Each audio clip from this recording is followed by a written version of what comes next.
Hello बच्चा party, welcome back to the yet another session. और आज की क्लास में हम लोग प्रोबेबली पूरा प्रोबेबिलिटी खत्म कर देंगे। यस, प्रोबेबिलिटी चैप्टर खत्म करने की प्रोबेबिलिटी है आज।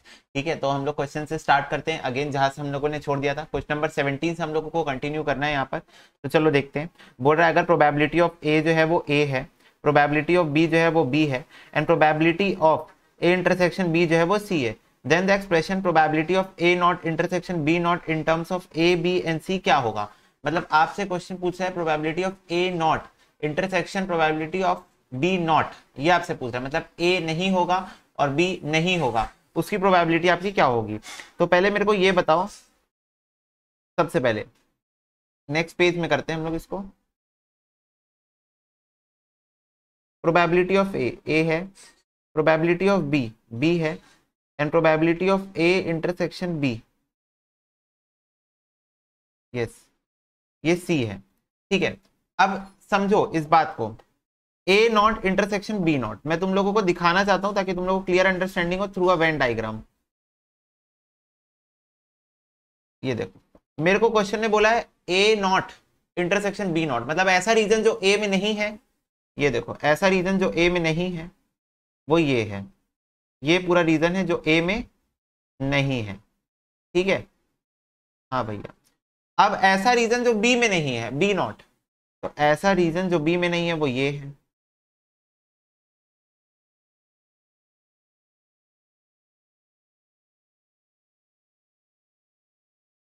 वो ये रीजन है, ऐसा रीजन जो बी में नहीं है। तो देखो कौन सा कॉमन रीजन आया है ऐसा जो ए नॉट इंटरसेक्शन बी नॉट में है। मतलब ए नॉट और बी नॉट कहां पर इंटरसेक्ट कर रहे हैं। तो ये देखो, ये वो रीजन है, ये वाला वो पूरा रीजन है जहां पर ए नॉट और बी नॉट इंटरसेक्ट कर रहे हैं। क्या आपको दिख रहा है? यस। तो अगर आप देखोगे ये आपका पूरा सैंपल स्पेस होता है, ये आपका पूरा सैंपल स्पेस होता है। अगर इस पूरे सैंपल स्पेस में से मैं ए बी और ए इंटरसेक्शन बी जो इसके बीच में पड़ा है, जो पोर्शन इसके बीच में पड़ा है, ये पोर्शन को मैं हटा दूं तो मेरे को A not intersection B not मिल जाएगा। Are you getting my point? Yes भैया, क्या मिल जाएगा? ये पूरा रीजन मिल जाएगा। क्यों? क्योंकि यहां पर ए है, यहां पर बी है। इसको ऐसे समझो, इसको ऐसे समझो कि मेरे को ये वाला पूरा रीजन चाहिए है, मेरे को ये वाला पूरा रीजन चाहिए है।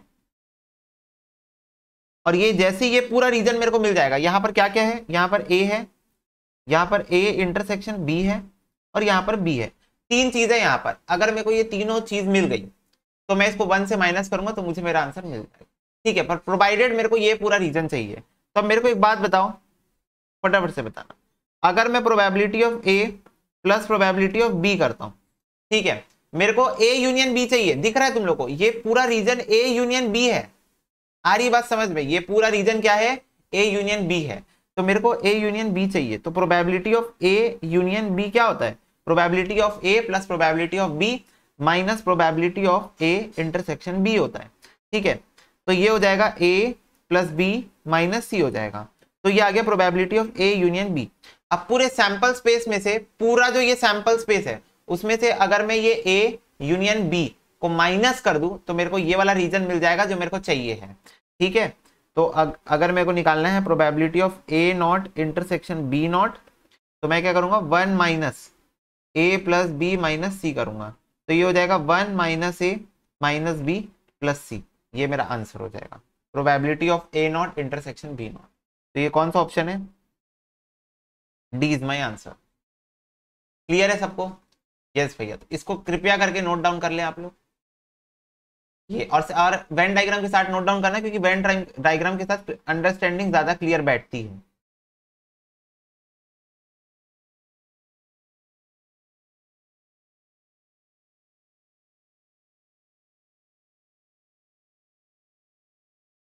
ठीक है बच्चा पार्टी, हो गया? हाँ भैया। नेक्स्ट क्वेश्चन देखो। For 3 events A B and C, अभी एक्सरसाइज सी भी करना है हम लोगों को। For 3 events A B C the probability that only A occur. तो बताओ 3 इवेंट है ए बी सी, तो क्या प्रोबेबिलिटी कि सिर्फ ए ऑकर होगा? तो यहां पर ध्यान से देखो, ऑप्शन नंबर डी वैसे इसका आंसर है। Probability of A intersection B not, B नहीं होना चाहिए, और सी नॉट, सी नहीं होना चाहिए। तो A intersection B not, only A बोला है, ओनली ए ऑकर की प्रोबेबिलिटी क्या होगी? इसको वेन डायग्राम से भी अगर तुम लोग समझना चाहते हो,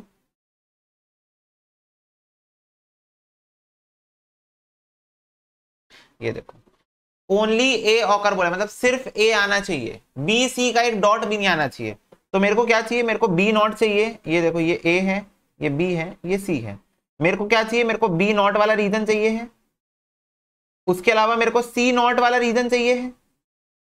तो ये कौन सा रीजन हुआ, ये हुआ इसके बाहर का पूरा रीजन ले लो, इसके बाहर का, ये देखो ये सी नॉट रीजन ये हो गया पूरा, और बी नॉट रीजन ये हो गया पूरा, ये पूरा रीजन बी नॉट हो गया। अब देखो ध्यान से, बी नॉट सी नॉट का कॉमन रीजन क्या आ रहा है, सी को पूरा छोड़ दो, बी को पूरा छोड़ दो, उसको छोड़ के बाहर का पूरा रीजन कौन सा रीजन आ रहा है, बी नॉट सी नॉट को छोड़ के जो भी रीजन आ रहा है बाहर का वो अपना कॉमन रीजन है। अब इससे मेरे को इंटरसेक्ट कराना है ए को, तो जब मैं ए को इंटरसेक्ट कराऊंगा बाहर के रीजन से तो सिर्फ ये वाला पोर्शन आएगा। जब मैं ए को इंटरसेक्ट कराऊंगा बी नॉट और सी नॉट को छोड़ के वाले रीजन से तो सिर्फ ये वाला रीजन आएगा। तो यही मेरा आंसर है, क्योंकि क्वेश्चन ने बोला था what is the probability of only A occur, मतलब सिर्फ ए आना चाहिए, बी और सी नहीं आना चाहिए। प्रोबेबिलिटी ऑफ ए ऑकर नहीं बोला था, ओनली ए बोला था, तो बी सी नहीं आना चाहिए, तो सबसे डी आंसर हो जाएगा। ठीक है, ये तुम लोग वेन डायग्राम से ज्यादा बेटर अंडरस्टूड कर सकते हो। ठीक है, चलो नेक्स्ट क्वेश्चन देखो। It is given that a family of 2 children has a girl, what is the probability that the other child is also a girl. तो बोल रहा है एक, ये आपको गिवन है, ये आपको गिवन है कि फैमिली ऑफ 2 चिल्ड्रंस में गर्ल है, मतलब एक फैमिली है उसमें 2 बच्चों में से एक लड़की है, श्योर शॉर्ट ये आपको क्वेश्चन ने बता दिया है। ठीक है, what is the probability that the other child is also girl, तो क्या प्रोबेबिलिटी कि दूसरा बच्चा भी लड़की ही होगी। तो पहली बात तो जब घर में 2 बच्चे हैं तो या तो वो गर्ल गर्ल हो सकती है, या तो गर्ल बॉय हो सकती है, तो बॉय गर्ल हो सकती है। ठीक है, एक लड़की तो है घर में, इतना पता है। दूसरे केस में दूसरी भी लड़की हो सकती है, दूसरा लड़का हो सकता है, या पहला लड़का हो सकता है, ऐसा भी तो हो सकता है, पहला दूसरा हो सकता है ना। हाँ, तो ये ऐसा हो सकता है कि पहली लड़की दूसरा लड़का हो जाए, या पहला लड़का दूसरी लड़की हुई हो, 2 बच्चे हैं, कैसा भी कॉम्बिनेशन बना हो सकता है। ठीक है, पर एक गर्ल होनी चाहिए, तो देख लो हर केस में एक गर्ल तो है ही है, क्योंकि क्वेश्चन ने बोला है द हैज अ गर्ल, एक लड़की है ही अपने पास। तो चलो अब दूसरा जो बेबी होगा वो गर्ल होनी चाहिए, उसकी क्या प्रोबेबिलिटी है, तो फटाफट से बताओ मेरे को। यहां पर अपने पास टोटल नंबर ऑफ आउटकम्स कितने हैं, 3 है, कि एक लड़की होगी, टोटल नंबर ऑफ आउटकम 3 है, और फेवरेबल आउटकम कितना है, ओनली 1। फेवरेबल आउटकम कितना है, ओनली 1। ओनली एक ही केस में ऐसा हो सकता है कि एक लड़की है तो दूसरी भी लड़की ही होगी, नहीं तो बाकी ये दोनों केस में लड़का होने वाला है। तो इसका आंसर हो जाएगा 1/3, सी आंसर। ठीक है, 1/3 पॉसिबल आउटकम 3 है। क्या है पॉसिबल आउटकम, कि 2 बच्चों की फैमिली में 2 बच्चे हैं जिसमें से एक लड़की है। ठीक है, ऐसा क्वेश्चन ने बोल दिया कि एक लड़की है। ठीक है, तो हमने तीनों भी केस में देखो एक लड़की ली थी। क्लियर हो गया, ठीक है बच्चों, क्लियर है। हाँ भैया, नेक्स्ट क्वेश्चन देखो। 2 coins are tossed simultaneously, what is the probability that the second coin would show a tail given that the first coin has shown a head। तो बोल रहा है 2 कॉइन में साइमल्टेनियसली टॉस कर रहा हूं, तो क्या प्रोबेबिलिटी है, what is the probability that the second coin would show a tail. तो 2 कॉइन टॉस करने की प्रोबेबिलिटी बताओ पहले, head head, tail tail, head tail, tail head.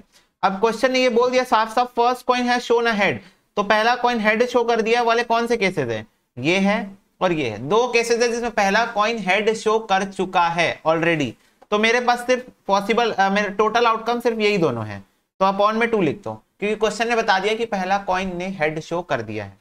ठीक है, तो क्या प्रोबेबिलिटी है that second coin would show a tail. तो भाई सेकंड कॉइन कहां, 2 मेरे पास जो पॉसिबल आउटकम है 2, हेड हेड और हेड टेल, उसमें से कौन से केस में दूसरा कॉइन जो है वो टेल शो कर रहा है, तो एक केस में शो कर रहा है, तो 1/2 यानी 0.5 इज द आंसर, ए इसका आंसर होगा। ठीक है, नेक्स्ट देखो।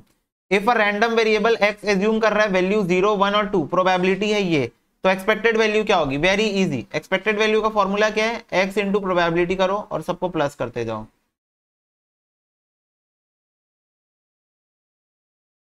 अपना कैलसी उठाओ, 1 into 0.5 memory plus 2 into 0.2 memory plus MRC, तो 0.9 आ गया, इसका आंसर सी। ठीक है, ये तो 0 ही हो जाएगा, आंसर सी है। चलो नेक्स्ट 21।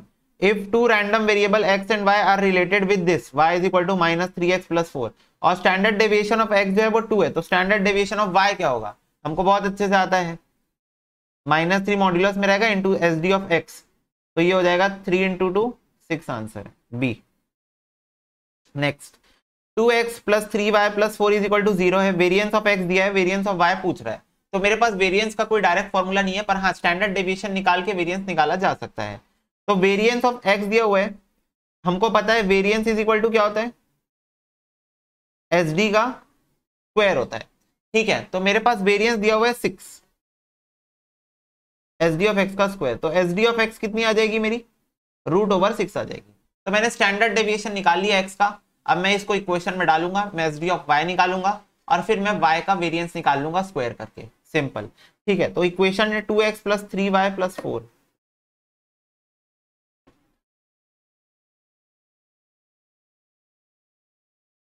ठीक है, एस डी ऑफ एक्स क्या है, √6 है। ठीक है, तो यहाँ x की वैल्यू में डाल देता हूँ डायरेक्टली, क्या वो करना। अच्छा रुको एक सेकेंड, नहीं एस डी निकालने बोला है ना, it is only affected by scale. तो सबसे पहले y इज इक्वल टू मेरे को निकालना पड़ेगा, क्योंकि मुझे किसका फाइंड आउट करना है, y का फाइंड आउट करना है। तो y इज इक्वल टू मैं निकाल लेता हूँ, y इज इक्वल टू हो जाएगा -2x -4/3/3। तो इससे मेरे को मतलब है, इससे मेरे को स्केल से बस मतलब है, वो भी मॉड्यूलस में जाएगा। तो ये हो गया -2/3 इंटू √6। ठीक है, ऐसे ही करते थे ना, हाँ। तो ये हो जाएगा 2/3 इंटू √6, तो 2√6/3। ये हो गया मेरा एस डी ऑफ वाई। अब मेरे को वेरिएंस ऑफ वाई निकालना है, तो वेरिएंस इज इक्वल टू होता है एस डी का स्क्वायर। तो मैं एस डी का स्क्वायर कर लेता हूं, तो ये हो जाएगा 2 2 जा 4, √6 मतलब 6 और 3 3 जा 9। तो ये हो जाएगा मेरा 3 2 जा 6, 3 3 जा 9, 4 2 जा 8, 8/3 is my answer. Variance of Y कितना हो जाएगा, 8/3। बच्चों ये इजी क्वेश्चन है, डिस्पर्जन का क्वेश्चन है, ये डिस्पर्जन का क्वेश्चन है, प्रोबेबिलिटी के फॉर्मेट में देके रखा है। ठीक है बच्चों, हाँ भैया, ओके।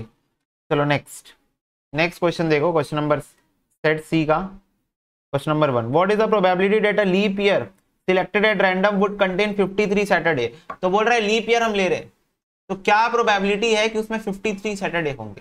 ठीक है, 53 सैटरडे। तो मेरे को एक बात बताओ पहले,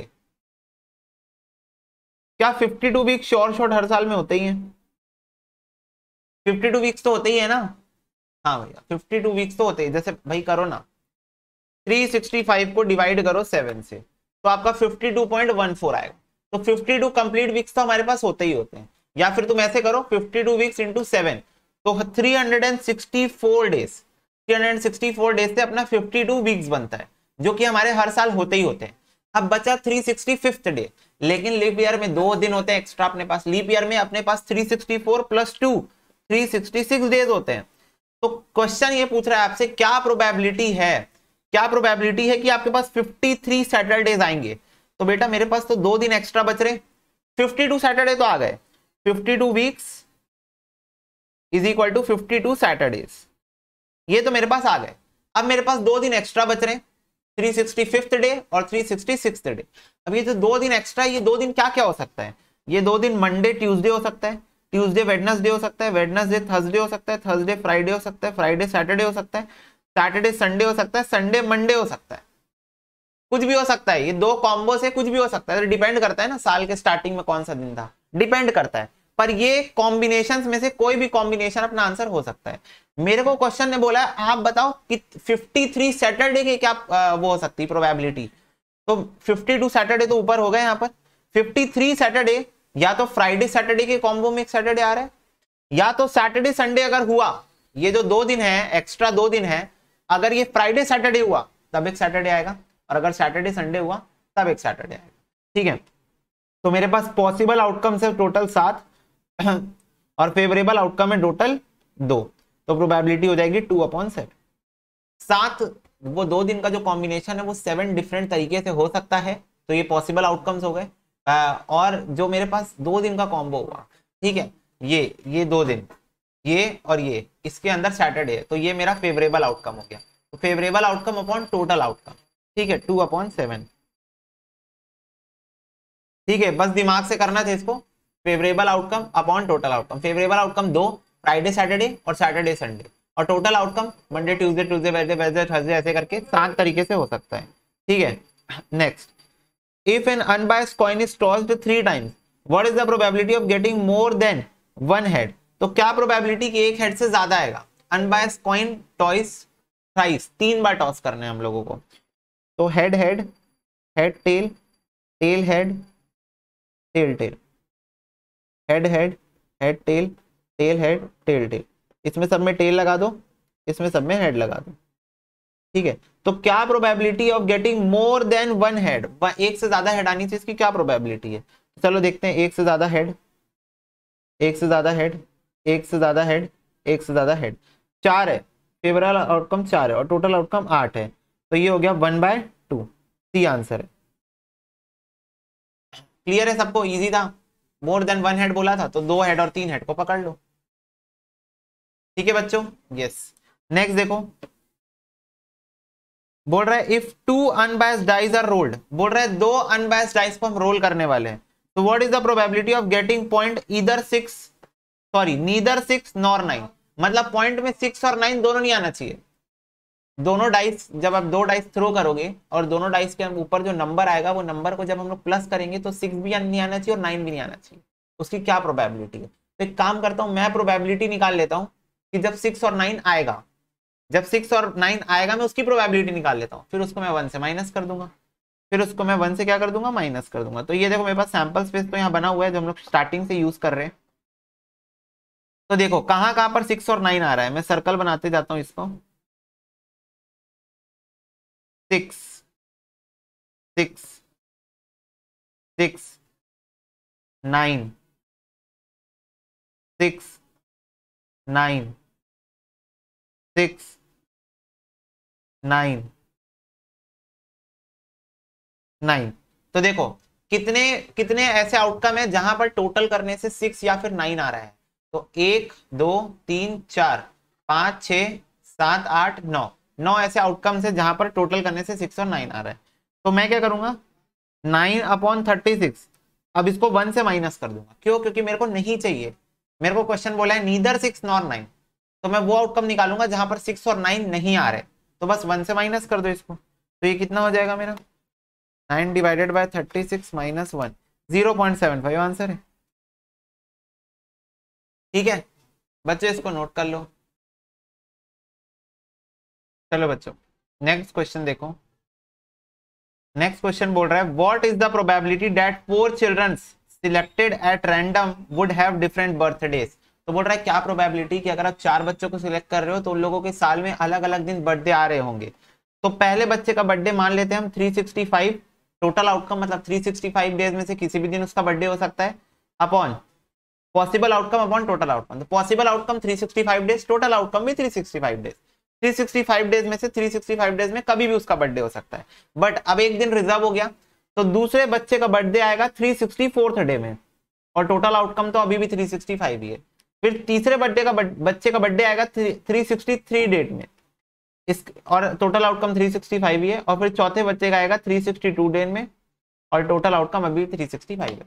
मतलब हमारे पास साल में 365 डेज है, पर पहला बच्चा 365 में से कोई भी दिन ले सकता है, कोई भी एक दिन उठा लेगा। अब जैसे मान लो उसने रैंडमली कोई भी एक दिन में पैदा हो गया वो, तो अब वो एक दिन नेक्स्ट में से कोई भी बच्चा नहीं ले सकता। क्यों, क्योंकि क्वेश्चन ने बोला है कि चारों बच्चे के बर्थडेज अलग अलग दिन पे आने चाहिए। तो इसीलिए एक दिन इसने रिजर्व कर लिया, तो अब इसके पास सिर्फ 364 डेज बचे। फिर एक दिन इसने रिजर्व कर लिया तो इसके पास सिर्फ 363 डेज बचे, और एक दिन फिर इसने भी रिजर्व कर लिया तो इसके पास सिर्फ 362 डेज बचे हैं, और टोटल आउटकम तो हर बार 365। तो ये और ये तो कैंसिल हो गया, आंसर हो जाएगा 364 इंटू 363 इंटू 362 अपॉन 365 का क्यूब। ठीक है, ये देखो क्लियर है सबको, इजी था ये, हाँ ठीक है। Next, a box contain 5 white and 7 black ball. 2 successive drawings of 3 balls are made with replacement, without replacement. The probability that the first draw would produce white ball and the second draw would produce black ball respectively. तो क्या बोल रहा है question, एक box है उसके अंदर 5 मेरे पास व्हाइट बॉल है, 7 मेरे पास ब्लैक बॉल है।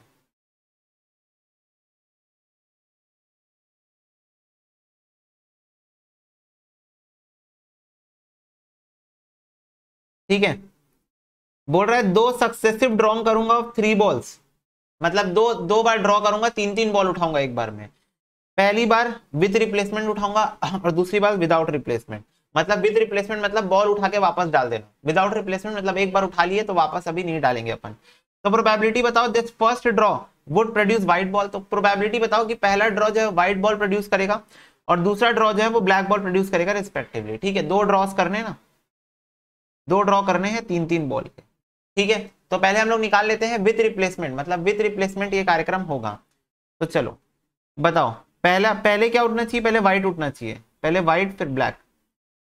तो 5 में से मैं 3 व्हाइट उठाऊंगा और टोटल मेरे पास कितनी है, 12 में से 3।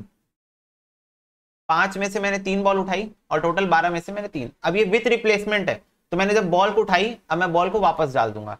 जब मैं दूसरी बार बॉल उठाऊंगा तब मैं 7 में से 3 बॉल उठाऊंगा। ठीक है, और अगेन 12 में से 3, क्योंकि फिर से मैंने जो 3 ब्लैक बॉल उठाई, व्हाइट बॉल उठाई थी, उसको मैंने वापस डाल दिए। ठीक है, तो ये हो गया विथ रिप्लेसमेंट। तो इसको अगर मैं सॉल्व करूं तो हो जाएगा 5 factorial upon 3 factorial 2 factorial 12 factorial 3 factorial 9 factorial into 7 factorial 7 minus 3 4 factorial 3 factorial, ये हो जाएगा 12 फैक्टोरियल 3 फैक्टोरियल 9 फैक्टोरियल। ठीक है, अब इसको हम लोग करेंगे सॉल्व। तो ये हो जाएगा 5 इंटू 4 इंटू 3 फैक्टोरियल,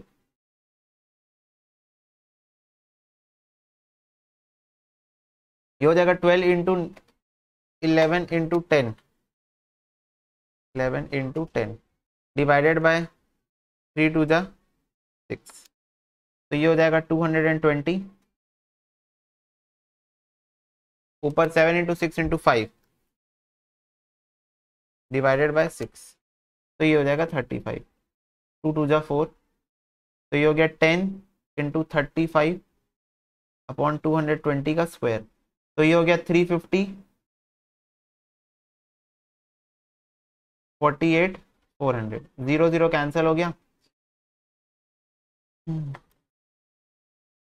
तो ये हो जाएगा 968 और 5 7 जा 35।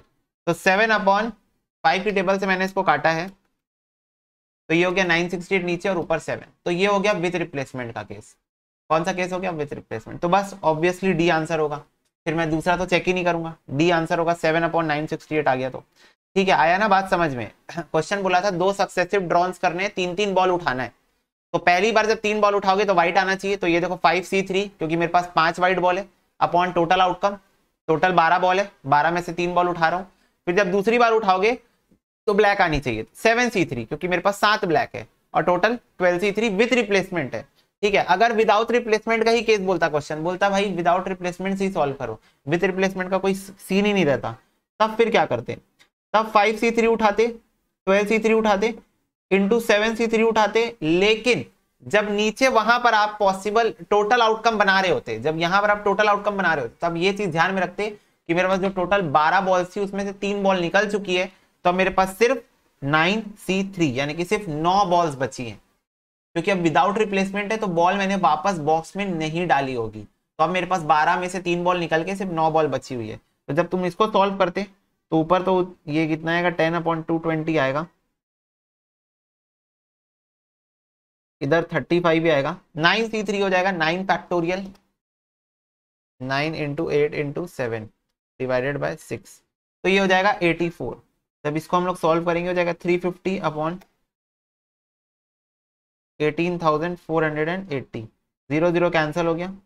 तो ये हो जाएगा 35 अपॉन 1848। किसी की टेबल से कट रही है, इसकी टेबल से कटेगा। एक मिनट, कुछ गलत हुआ क्या, 9 into 7, sorry 9 into 8 into 7 divided by 2 जा 6, 84 इंटू 220, 18,480। नहीं, ये सही है।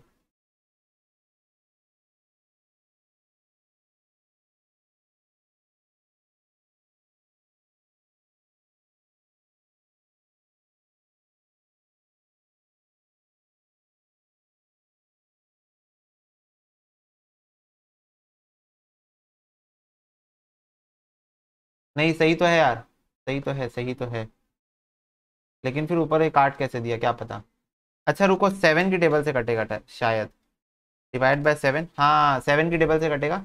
7 5 जा 35 और 7 264 जा 264 जा, ओके हाँ सही आंसर। काटना बस 7 में 5 की टेबल से सोच रहा था कैसे कटेगा। ओके आ गई बात समझ में।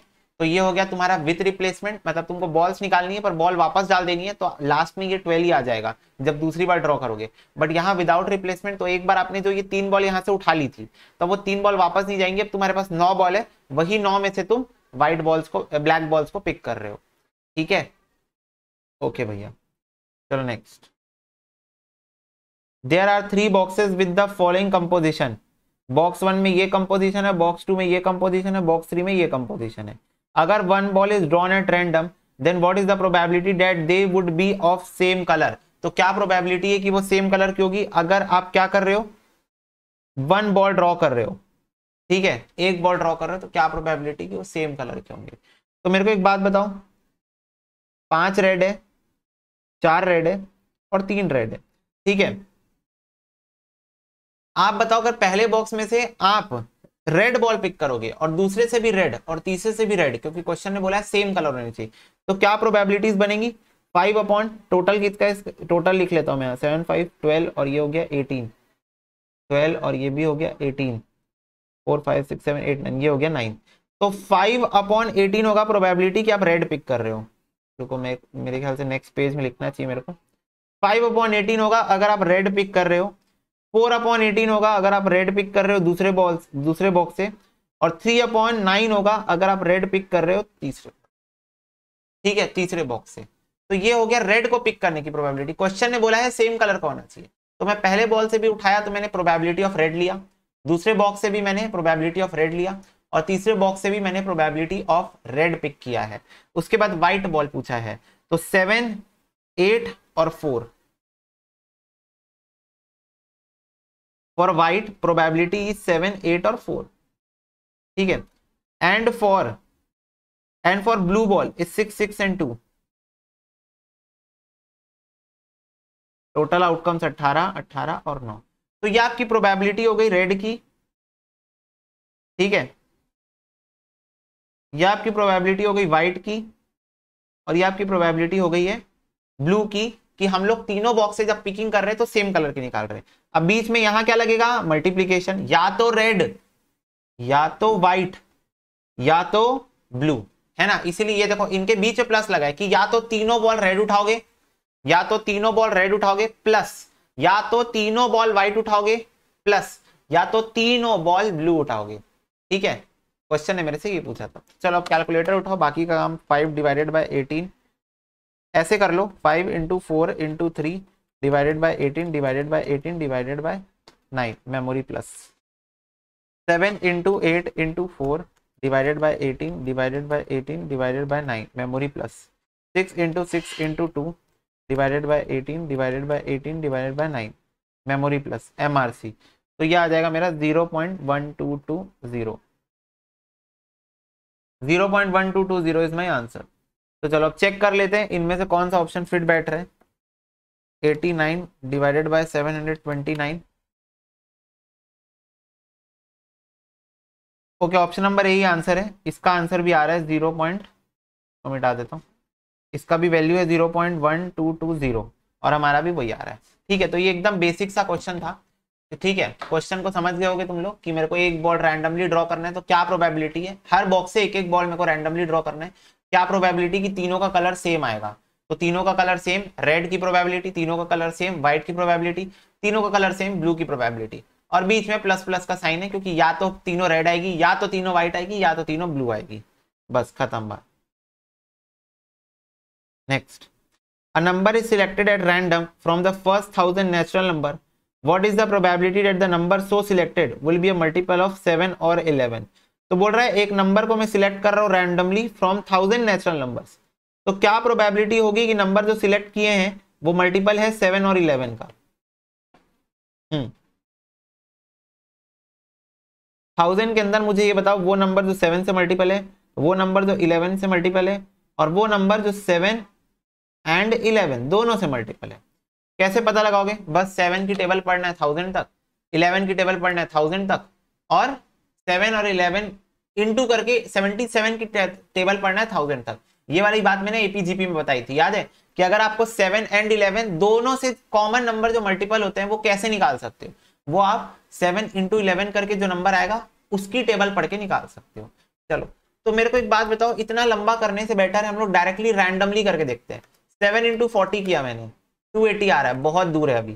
7 इंटू मैं करता हूँ 150 करता हूँ, तो ये देखो 1050, बस थोड़ा सा पीछे आओ, थोड़ा सा पीछे आओ। 7 इंटू 145 करके देखते हैं, 1015। तो 7, आई थिंक 7 इंटू 143 करेंगे, नहीं 7 इंटू 142, यस 994। तो 7 इंटू 142 यानी कि ये कितना आ रहा है पता है, 994 आ रहा है।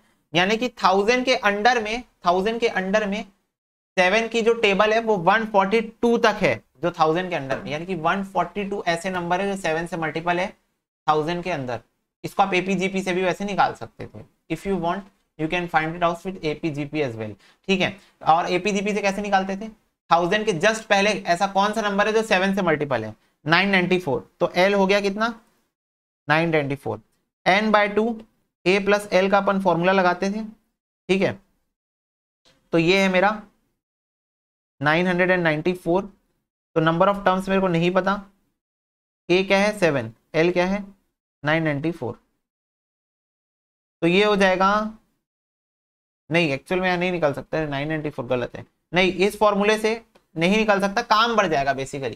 कैलकुलेटर से करोगे तो इजी पड़ेगा, इससे काम बढ़ जाएगा, एन बाय 2 ए प्लस एल का फॉर्मूला लगा सकते हो, पर इससे काम बढ़ जाएगा, तो उससे बेटर है कि हम लोग नॉर्मल तरीके से करें, ठीक है। ओके, तो 142 नंबर है जो 7 से मल्टीपल है, 142, n इज इक्वल टू कितना हो गया 142। ऐसे 11 का निकाल लेते हैं, 11 इंटू रैंडमली करके देखता हूं मैं, 100 तो 1100 आ जाएगा, 11 इंटू 91, 11 इंटू 90 में आएगा आंसर, देखना 11 इंटू 90 में 990।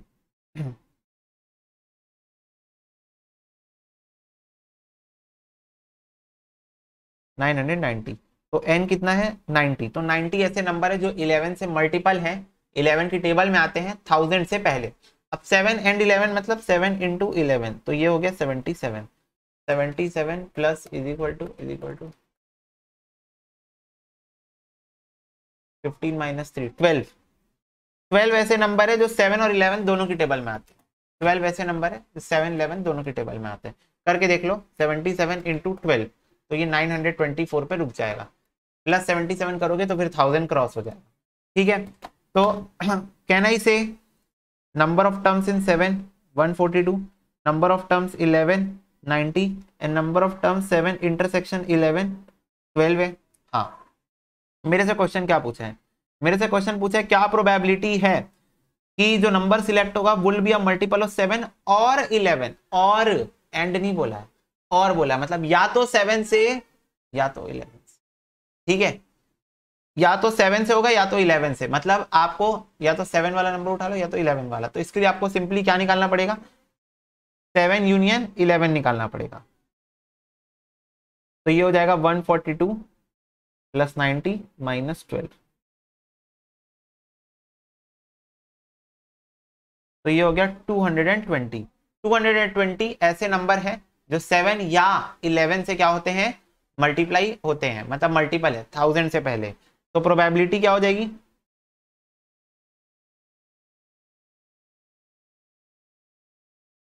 220 डिवाइडेड बाय 1000, तो ये हो जाएगा 0.22। तो 0.22 है क्या ऑप्शन में, है ना, सी आंसर है आपका 0.22। क्लियर है सबको, तो इसको नोट डाउन कर लो। सबसे पहले हमने क्या किया, ऐसे नंबर निकाले जो 7 से मल्टीपल है 1000 के पहले, फिर हमने ऐसे नंबर निकाले जो 11 से मल्टीपल है 1000 के पहले, फिर हमने 7 एंड 11 से मल्टीपल है जो नंबर वो निकाले, फिर हमने 7 यूनियन 11 निकाला, क्योंकि क्वेश्चन ने और बोला था, एंड नहीं बोला था, एंड बोलते तो इंटरसेक्शन में गेम खत्म हो जाता, और क्वेश्चन ने और बोला था या तो 7 या तो 11, तो हमने यूनियन निकाला उसका और उसकी प्रोबेबिलिटी फाइंड आउट कर ली। ये हो गया पॉसिबल आउटकम, ये हो गया टोटल आउटकम, ठीक है।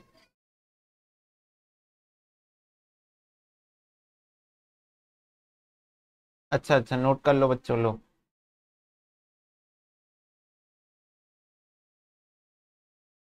हो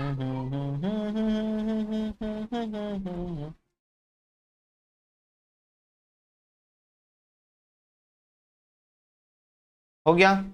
हाँ भैया, चलो नेक्स्ट क्वेश्चन करते हैं। एक बैग कंटेन 8 रेड और 5 white ball, 2 successive drones of 3 balls are made without replacement. The probability that the first draw will produce 3 white and the second 3 red ball. तो ये तो सेम क्वेश्चन हो गया, same type का question हो गया। ठीक है, तो ये आपका जा रहा है होमवर्क पे। Homework next, there are 2 boxes containing 5 white and 6 blue ball, 3 white and 7 blue balls. If one of the box is selected at random and a ball is drawn from it, then the probability that the ball is blue. तो ball blue होनी चाहिए, उसकी क्या probability होगी? तो इधर के अपने पास 6 ब्लू बॉल है और इधर अपने पास 7 ब्लू बॉल है, और टोटल बॉल कितनी है? 6 + 5 ये 11 बॉल है, 7 + 3 ये 10 बॉल है टोटल। तो ब्लू बॉल सिलेक्ट होने की प्रोबेबिलिटी हो गई 6/11 और यहाँ पर ब्लू बॉल सिलेक्ट होने की प्रोबेबिलिटी हो गई 7/10। बट एक चीज को ध्यान में रखना है कि अपने पास यहाँ पर बॉक्सेस 2 हैं, तो 2 में से कोई एक बॉक्स सिलेक्ट करना है, उसकी प्रोबेबिलिटी भी लेनी पड़ेगी। मेरे को ये थोड़ी बोला है क्वेश्चन स्पेसिफिकली कि फर्स्ट बॉक्स से उठाऊंगा या सेकंड बॉक्स से उठाऊंगा। क्वेश्चन बोला है 2 बॉक्स है, अगर 1 box is selected at random, so what is the probability कि जो बॉल बाहर आएगा वो ब्लू होगा। तो 2 बॉक्स सिलेक्ट करने की प्रोबेबिलिटी होती है 1/2। तो अगर पहला बॉक्स सिलेक्ट हुआ तो 6/11 होगा ब्लू बॉल का प्रोबेबिलिटी, और अगर दूसरा बॉक्स सिलेक्ट हुआ तो 7/10 होगा। तो बस इसको फाइंड आउट कर लो। यहां मैं लिख देता हूं अच्छे से। पहला बॉल सिलेक्ट हुआ मान लो तो 6/11 हो जाएगी प्रोबेबिलिटी, और अगर 1/2 दूसरा बॉक्स सिलेक्ट हुआ तो 7/10 हो जाएगी प्रोबेबिलिटी। ठीक है, ऐसे होता है। मतलब 2 बॉक्स सिलेक्ट करने हैं, दोनों में से कोई एक बॉक्स सिलेक्ट करने हैं, तो उसकी प्रोबेबिलिटी लेनी पड़ेगी, that is 1/2। So 1/2 is the probability of selection and 6/11 is for blue ball in the first box and 7/10 is the selection for second box. ठीक है, तो इसको हम लोग फाइंड आउट करते हैं।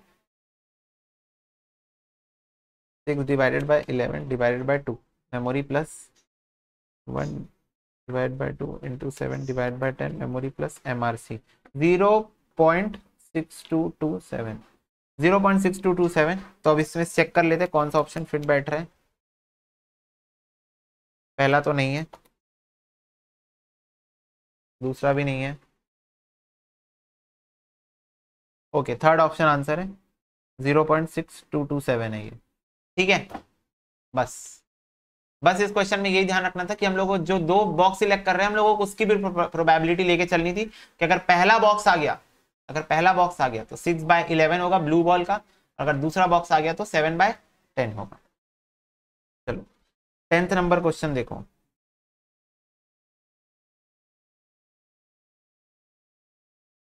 A problem in probability was given to 3 CA students A, B और C whose chances of solving it ये है।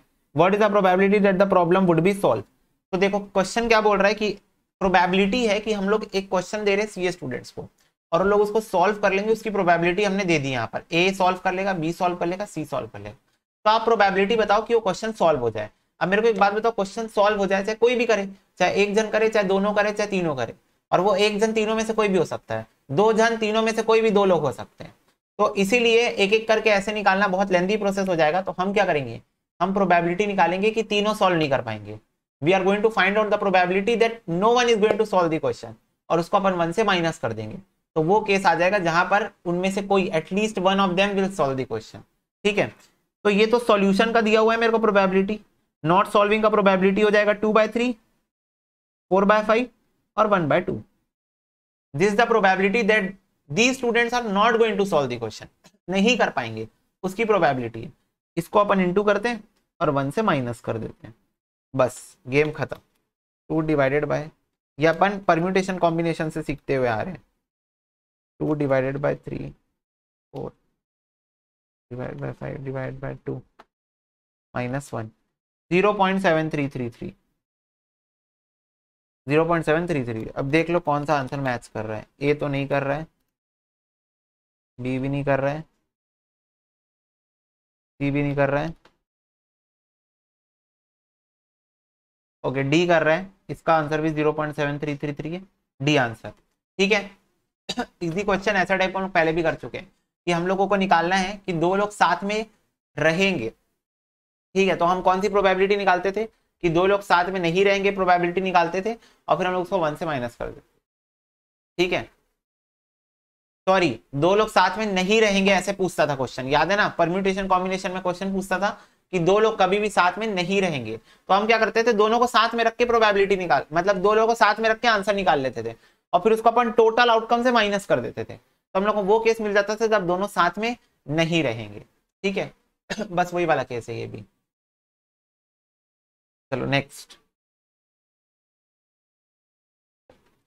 there are three persons aged 60, 65, 70 years old. The survival probability for these persons are for the next 5 year ये है, तो what is the probability that at least two of them would survive another 5 year। तो बोल रहा है at least two of them would survive, मतलब at least दो लोग, max to max तीन लोग survive कर ही जाएं। ठीक है, तो ये मैं यहाँ लिख के बताता हूँ 0.7, 0.4, 0.2।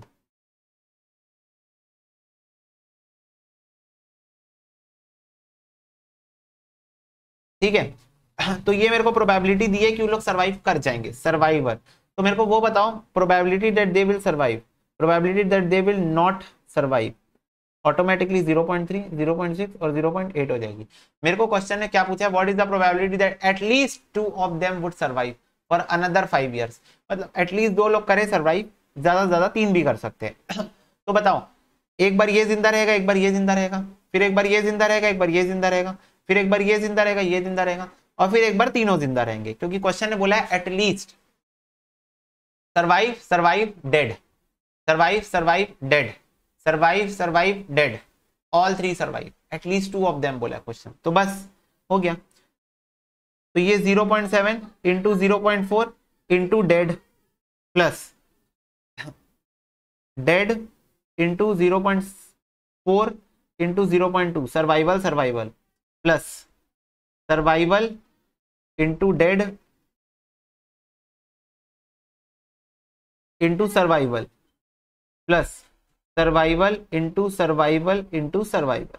ठीक है, मैंने ऐसे किया, देखो सर, हाँ एक मिनट, मैंने ऐसे किया, ये देखो इसका सर्वाइवल लिया, इसका सर्वाइवल लिया, इसका डेड ले लिया, यहां पर मैं कट लगा देता हूँ, कट कट कट।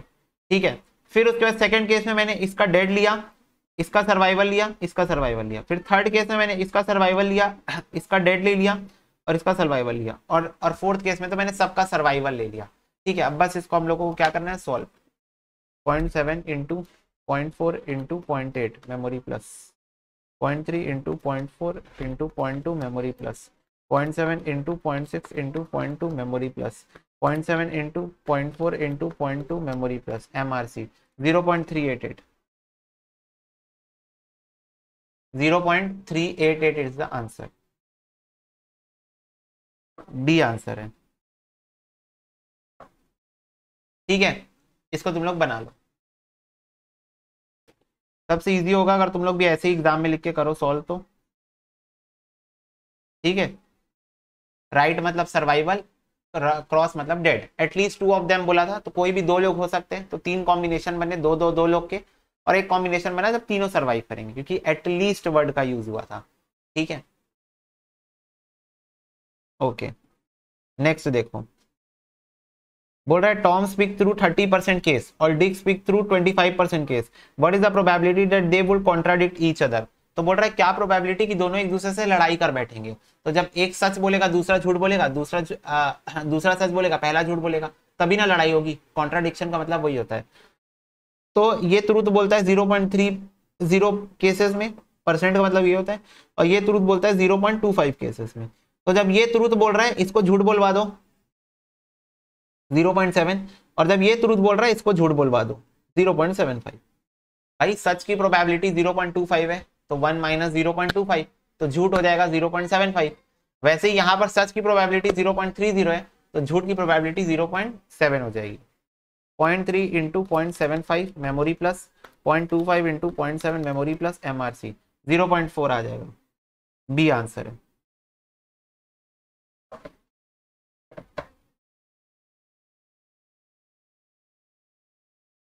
ठीक है बच्चों,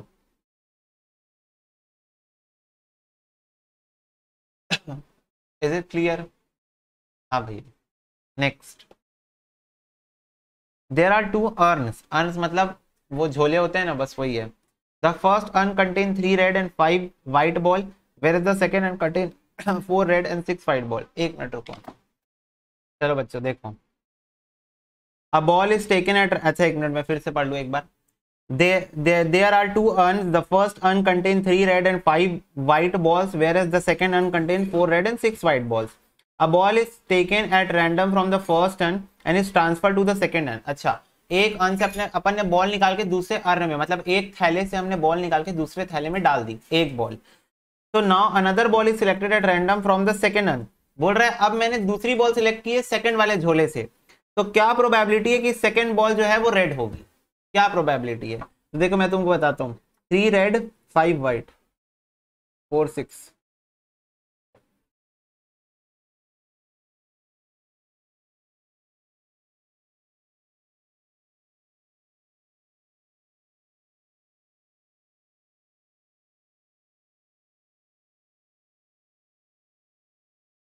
ठीक है, तो ये इसको तुम लोग डब्बा में समझे, इसको थैला समझो।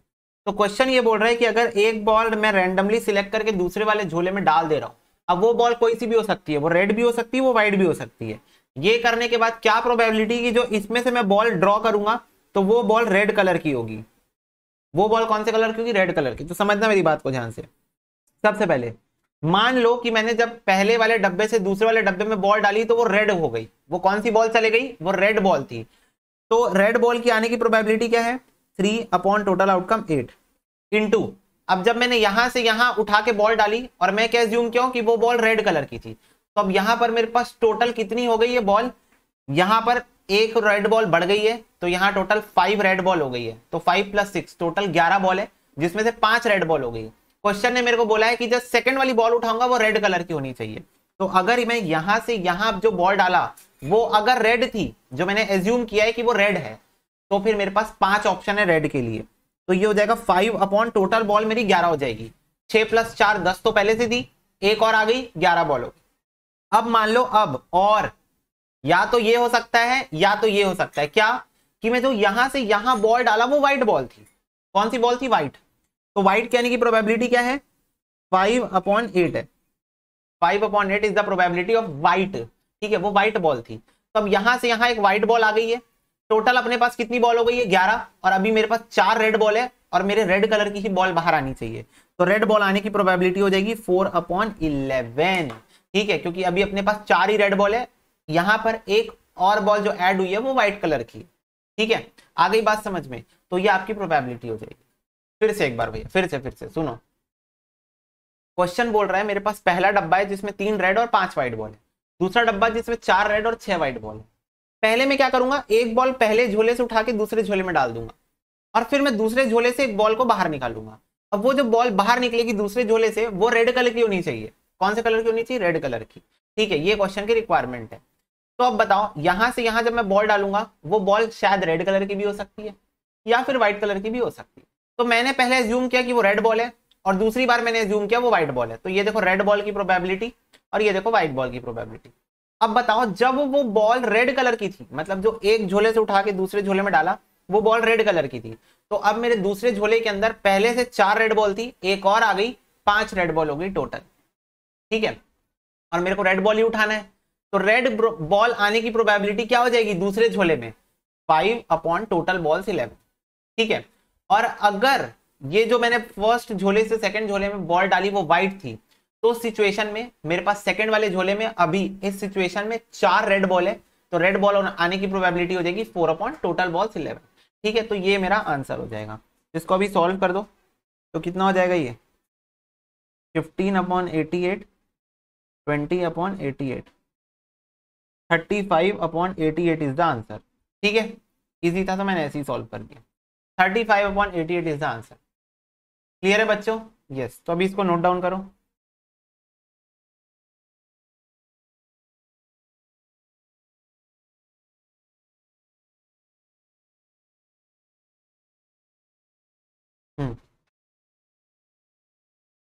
चलो next. For a group of students 30, 40, 50% failed in physics. बोल रहा है for a group of student, मतलब एक ग्रुप ऑफ स्टूडेंट है जिसमें से 30%, 40%, 50% फिजिक्स, केमिस्ट्री और 50% at least one of the subject में फेल हो जाते हैं, at least one of the subject में फेल हो जाते हैं। If an exam is selected at random, what is the probability that he passed in physics if it is known that he failed in chemistry. तो बोल रहा है क्या probability होगी अगर मैं रैंडमली एक एग्जामिनी को सिलेक्ट करूं, तो क्या प्रोबेबिलिटी होगी कि वो फिजिक्स में पास हो जाएगा बट केमिस्ट्री में फेल हो जाएगा, केमिस्ट्री में क्या हो जाएगा, फेल। यहां समझना बात को, फेल की प्रोबेबिलिटी आपको दी हुई है, फिजिक्स की 30% है, केमिस्ट्री की 40% है, और at least one of the two subject की क्या है, 50%। आ रही बात समझ में? हाँ भैया ठीक है। तो पहले इसका डेटा अपन लिख लेते हैं क्वेश्चन का, 30, 40, 50%।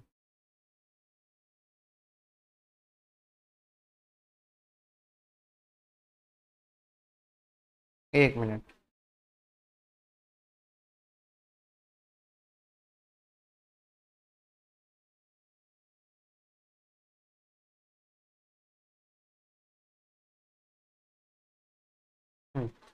फिजिक्स,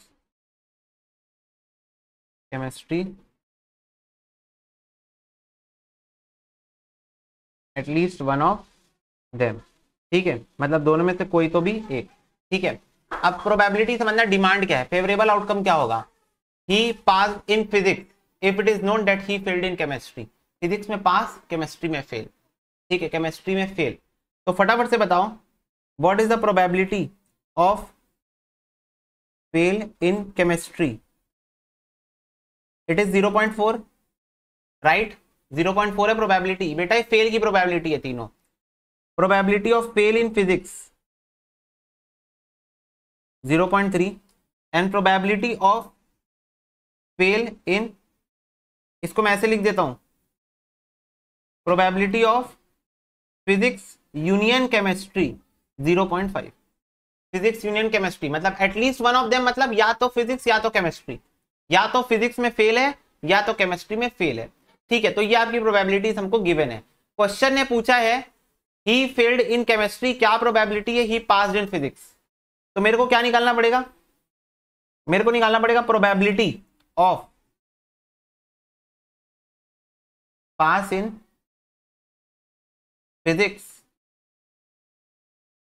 ऑब्लिक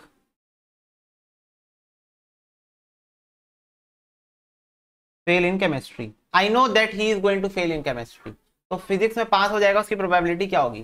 तो मेरे को क्या चाहिए, ऊपर में मेरे को क्या चाहिए, ऊपर में समझना मेरी बात को ध्यान से, ये कंडीशनल प्रोबेबिलिटी का क्वेश्चन है बच्चों। ओ भैया ये कंडीशनल प्रोबेबिलिटी का क्वेश्चन है, हाँ ये कंडीशनल प्रोबेबिलिटी का क्वेश्चन है। तो उस हिसाब से मेरे को चाहिए उसकी पासिंग मार्क्स फिजिक्स में, और फेल्ड इन केमिस्ट्री डिनोमिनेटर में रहेगा, डिनोमिनेटर में क्या रहेगा, फेल्ड इन केमिस्ट्री रहेगा। ऊपर में मेरे को क्या चाहिए है, इंटरसेक्शन चाहिए है। आ रही है बात समझ में, ऊपर में मेरे को इंटरसेक्शन चाहिए है। तो इंटरसेक्शन हम लोग निकाल सकते हैं but using the Venn diagram. So let's try to find it out, ठीक है। ये मैंने बता दिया कि हम लोगों को ये चीज फाइंड आउट करनी है, ठीक है। तो अब देखो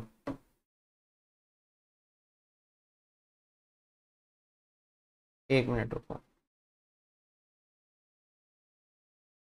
ये जैसे मान लो मेरा वेन डायग्राम है, ठीक है।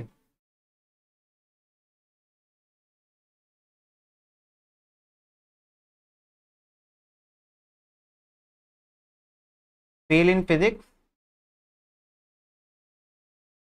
Fail in chemistry, fail in physics का प्रोबेबिलिटी क्या है, 0.3 है, और फेल इन केमिस्ट्री का 0.4, बट ये इन टोटलिटी दिया हुआ है ना, इन टोटलिटी। इंटरसेक्शन पॉइंट में वेरी इजीली निकाल सकता हूँ, P union C is equal to probability of P plus probability of C minus probability of P intersection C। अच्छा याद रखना यहाँ पर P का मतलब है फेल इन फिजिक्स और C का मतलब है फेल इन केमिस्ट्री, ठीक है। यहाँ पर मैं फेल लेके चला हूँ P का मतलब, ठीक है। तो फेल इन फिजिक्स है मेरे को 0.3, फेल इन केमिस्ट्री 0.4, और ये मेरा नहीं, ये मेरे को नहीं दिया है, इंटरसेक्शन पॉइंट मेरे को नहीं दे के रखा है, और ये मेरा 0.5। तो probability of P intersection C कितना आ जाएगा, 4, 5, 6, 7, 0.7 माइनस 0.5, तो ये आ गया मेरा 0.2। तो मेरा कॉमन रीजन जो है वो 0.2 है, कॉमन रीजन कितना है मेरा, 0.2 है। अब मेरे को क्या निकालना है, कंडीशनल प्रोबेबिलिटी निकालना है। That probability of pass in physics, यानी कि पी नॉट, पी का मतलब है फेल इन फिजिक्स, पी का मतलब है फेल इन फिजिक्स। ठीक है, मैं बोल रहा हूं, तुम लोग कुछ भी टर्मिनोलॉजी यूज कर सकते हो, मैं तुम लोग को क्वेश्चन समझाने के लिए बोल रहा हूं। मेरे लिए पी का मतलब है pass in physics, sorry fail in physics, और पी नॉट का मतलब ऑटोमेटिकली पास हो जाएगा अपॉन फेल इन केमिस्ट्री यानी कि सी। तो इसका मतलब हो गया probability of P not intersection C upon probability of C मेरे को बताना पड़ेगा। प्रोबेबिलिटी ऑफ सी मेरे पास पहले से है 0.4 और पी नॉट इंटरसेक्शन सी मेरे को निकालना है। तो पी नॉट मतलब कौन सा एरिया हो जाएगा, ये बाहर वाला एरिया, ये पूरा बाहर वाला एरिया हो जाएगा पी नॉट। ठीक है, ये पूरा एरिया हो जाएगा बाहर वाला। अब इस बाहर वाले एरिया में इंटरसेक्शन सी चाहिए मेरे को, तो ये सी का इंटरसेक्शन कहां मिलेगा मेरे को, ये देखो यहां मिलेगा, इस एरिया में मेरे को इंटरसेक्शन सी भी मिल जाएगा। ये देखो इंटरसेक्शन सी, तो ये कितना है, ये वाला जो एरिया है वो कितना है, ये मेरे को बता दो। तो मुझे एक बात बताओ, ये 0.4 मतलब टोटल है, 0.4 टोटल है केमिस्ट्री का, इसमें से इंटरसेक्शन वाला पॉइंट हटाओ ना, इंटरसेक्शन वाला पॉइंट तो कॉमन है ना दोनों में, तो 0.4 हटाओ, तो only chemistry I can say,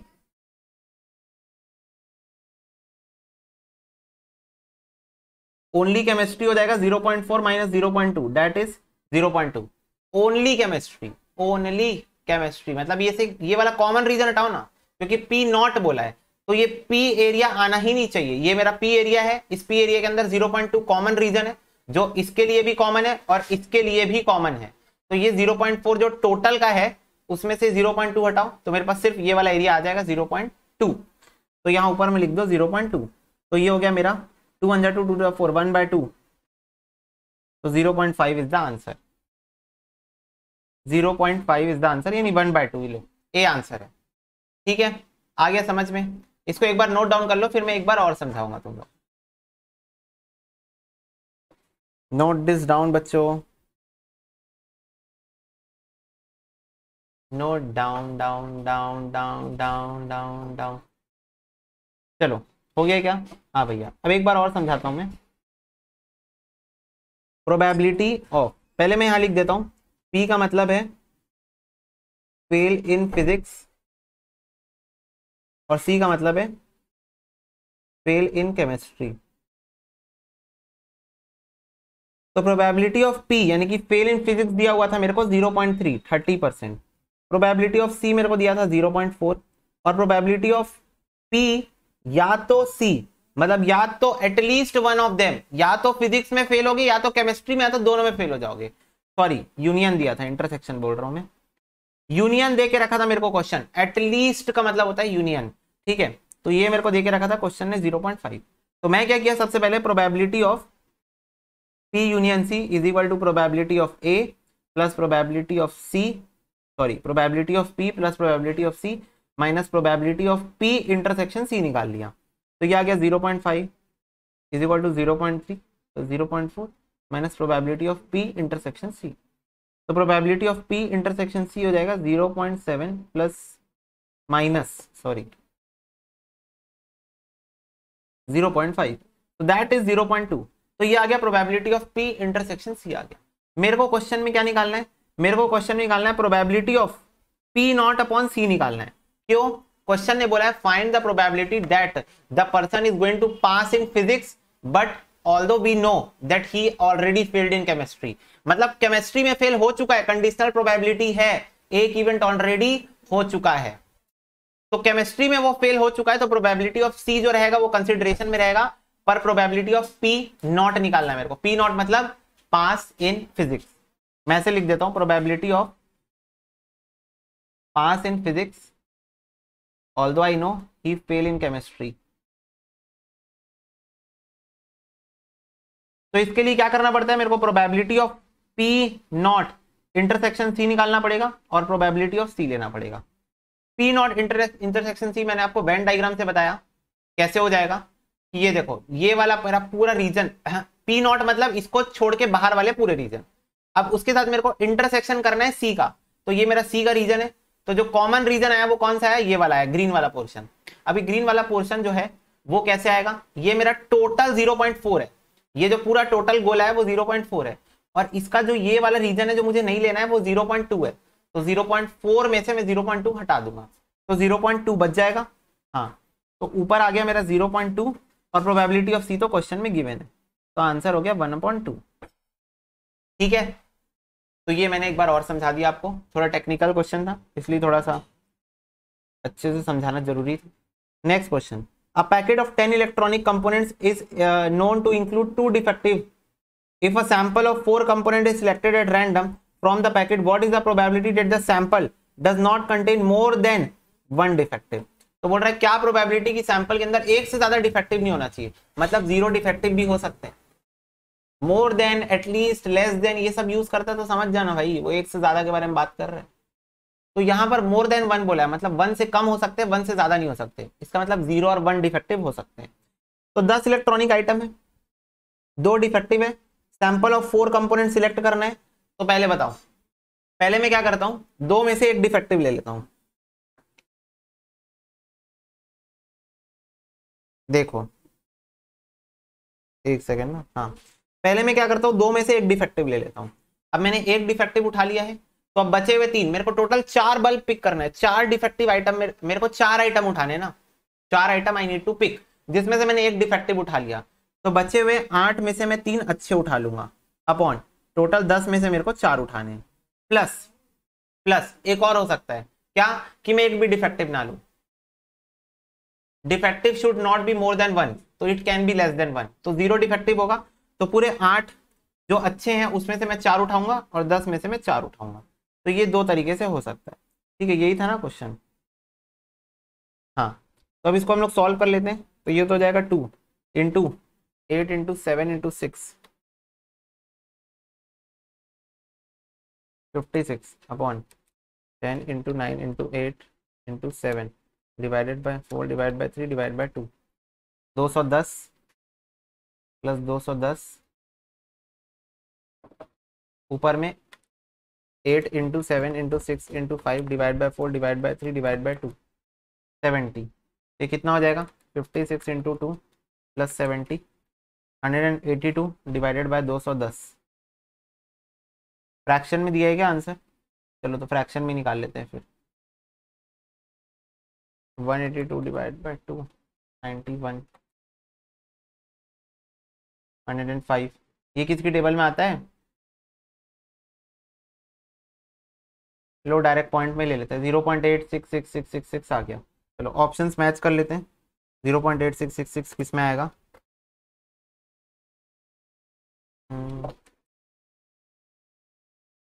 सी में आ जाएगा, सी में, देखो ऐसे तो देख के पता चल जा रहा था, 0.8666 सी में आ जाएगा। ठीक है, इतना काट के कौन टाइम वेस्ट करे, मतलब कौन इतना बैठ के सोचते रहे। ठीक है, क्लियर है, एक बार और समझा देता हूँ। टोटल मेरे पास 10 आइटम थे, जिसमें से 2 खराब थे और 8 अच्छे आइटम थे, मेरे को इन दोनों को मिला के 4 पिक करना था, जिसमें से जो डिफेक्टिव आइटम है should be not be more than 1, एक से ज्यादा नहीं हो सकते, मतलब एक से कम हो सकते हैं। तो मैंने पहली बार में एक डिफेक्टिव उठाया, 3 अच्छे उठाए, और दूसरे बारे में मैंने 4 अच्छे उठाए, यानी कि मैंने 0 डिफेक्टिव उठाया, और टोटल आउटकम्स तो ये हो जाएगा 10C4, 10 में से 4। ठीक है, ओके भैया। चलो 16 देखो, 8 identical balls are placed at random in 3 bags. बोल रहा है 8 सेम टू सेम बैग मैंने 3 बैग्स के अंदर डाल दिए हैं। So what is the probability that the first bag will contain 3 balls. तो क्या प्रोबेबिलिटी कि पहले बैग के अंदर 3 बॉल होंगी, पहला जो मेरा बैग है उसके अंदर 3 बॉल होगी, उसकी प्रोबेबिलिटी मेरे को बतानी है। क्लियर है, यस भैया। चलो तो इसको हम लोग करेंगे सॉल्व अभी। ठीक है बच्चों, चलो करें। हाँ भैया, तो सबसे पहले मेरे को ये बताओ पॉसिबल आउटकम कितने हो सकते हैं। बहुत सिंपल सा क्वेश्चन, एकदम लॉजिकल वे में बताऊंगा। हर बॉल के पास 3 ऑप्शन है, या तो पहले बैग में जाए, या तो दूसरे बैग में जाए, तो तीसरे बैग में जाए। तो हर बॉल के पास अगर 3 ऑप्शन है, तो total in total her ball के पास 3 ऑप्शन है, तो टोटल 3 ऑप्शन है, और ये 8 बॉल्स के पास है, तो ये हो गया पॉसिबल आउटकम। मेरे पास 8 बॉल्स है, ये परम्यूटेशन कॉम्बिनेशन वाला क्वेश्चन है ना। ठीक है, मेरे पास 8 बॉल्स है और हर बॉल के पास 3 ऑप्शन है, तो ये हो गया टोटल आउटकम। अब मेरे को एक बात बताओ, क्वेश्चन बोल रहा है कि पर्टिकुलरली क्या प्रोबेबिलिटी कि फर्स्ट बैग में 3 बॉल्स होंगी। 3 बॉल्स मेरे को फर्स्ट बैग में चाहिए, तो 8 में से 3 बॉल में डाल दूंगा फर्स्ट बैग में, 8C3 मैंने डाल दिया पहले बैग में मैंने 3 बॉल्स डाल दी, तो 8C3 8 में से 3 बॉल मैंने डाल दी। अब कितनी बॉल्स बच गई? 8 में से 3 बॉल चले गई, 5 बॉल बच गई। अब ये 5 बॉल्स के पास कितने ऑप्शन है? 2 ही ऑप्शन है, 2 ही बैग है। फर्स्ट बैग में 3 बॉल्स आ गई, अब फर्स्ट बैग को साइड में रखो, फेंक दो, अब सिर्फ 2 ही बैग बचा है। तो अब इन 5 बॉल्स के पास 2 बैग के ऑप्शन है, तो इंटू 2 की पावर 5, ठीक है। 2 बैग के ऑप्शन है 5 बॉल्स के पास, 2 की पावर 5। इसको सॉल्व कर दो तो ये हो जाएगा 8 फैक्टोरियल, यानी कि 8 into 7 into 6 divide by 3 divide by 2, तो ये हो जाएगा 56 इंटू 2 की पावर 5, 2 इंटू 2 3 4 5 32 अपॉन 3 इंटू 2 3 4 5 6 7 8 6561, हो जाएगा 56 इंटू 32 डिवाइडेड बाई 6561, ये आ रहा है 0.2731। ए आंसर है 0.2731 इज द आंसर। एकदम लॉजिकल क्वेश्चन था, ठीक है, एकदम इजी क्वेश्चन। फिर से एक बार बता देता हूं, हर 8 पूरी जो 8 की 8 बॉल है, हर बॉल के पास, समझना, हर बॉल के पास मेरे पास 3 बैग का ऑप्शन था, मतलब 3 में से किसी भी बैग में वो जा सकते थे। तो टोटल आउटकम नीचे हो गया 3 की पावर 8, ठीक है। उसके बाद मेरे को पहली बैग के अंदर में 3 बॉल्स डालनी थी, तो 8C3 मैंने 3 बॉल उठा के पहले बैग में डाल दी। फिर उसके बाद अब 8 में से 3 बॉल्स चले गई पहले बैग में, पहला बैग फेंक दो। अब बची हुई 5 बॉल्स के पास 2 बैग का ऑप्शन है, तो 2 की पावर 5, ठीक है। हाँ भैया,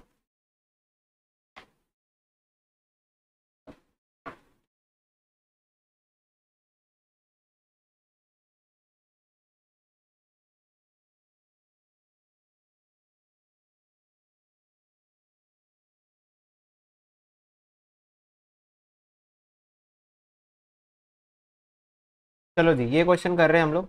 एक्स और वाई, देखो एक्स और Y stand in a line with 6 other peoples, what is the probability that there are 3 persons between them. तो क्या प्रोबेबिलिटी कि उनके बीच में 3 बंदे होंगे।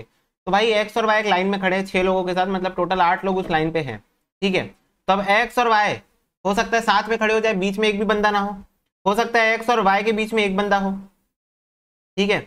हो सकता है नो पर्सन बिटवीन देम, हो सकता है 1 पर्सन बिटवीन देम। एक्स और वाई के बीच में 2 पर्सन हो सकते हैं, एक्स और वाई के बीच में 3 पर्सन, एक्स और वाई के बीच में 4, एक्स और वाई के बीच में 5, एक्स और वाई के बीच में 6 भी हो सकते हैं। 7 नहीं हो सकते क्योंकि टोटल तो 8 ही लोग हैं। तो एक्स और वाई के बीच में हो सकता है कोई ना हो, दोनों साथ में खड़े हो सकता है दोनों के बीच में 1 2 3 4 5 6 बंदे हो, कुछ भी हो सकता है। मेरे से प्रोबेबिलिटी क्या पूछा है, व्हाट इज द प्रोबेबिलिटी कि उन दोनों के बीच में 3 बंदे हैं।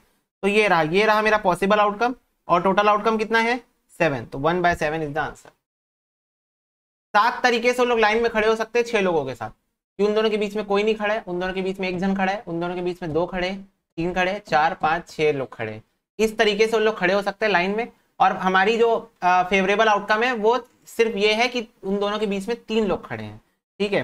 तो 1/7 इज द आंसर, सी। चलो, given that probability of A दिया है, प्रोबेबिलिटी ऑफ बी दिया है, probability of A intersection B दे के रखा है।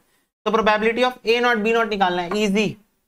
Probability of A 1/2, probability of B 1/3, probability of A intersection B 1/4, 1/4 है ना। हाँ, ए नॉट बी नॉट निकालना है, probability of A not upon B not. इसका मतलब क्या होगा, probability of A not intersection B not upon probability of B not. तो प्रोबेबिलिटी ऑफ बी नॉट तो वेरी इजिली मिल जाएगी। जैसे ए नॉट निकालना है 1/2, बी नॉट निकालना है 2/3, ठीक है, ऐसे मिल जाएगी। तो बी नॉट तो मिल गई, ए नॉट इंटरसेक्शन बी नॉट निकालना ज्यादा इंपॉर्टेंट है। तो बताओ फटाफट से, ए नॉट इंटरसेक्शन बी नॉट कैसे आता है, पहले भी निकाल चुके हैं। ये देखो, जैसे मान लो ये ए है ये बी है, तो ये वाला रीजन हो जाएगा ए नॉट और बी नॉट का कॉमन रीजन, मतलब ए और बी दोनों को छोड़ के जो रीजन है, दोनों के इंटरसेक्शन को, ये ए है ये बी है, तो ए नॉट ए को छोड़कर, बी नॉट बी को छोड़कर, दोनों का कॉमन रीजन तो यही आएगा बाहर वाला।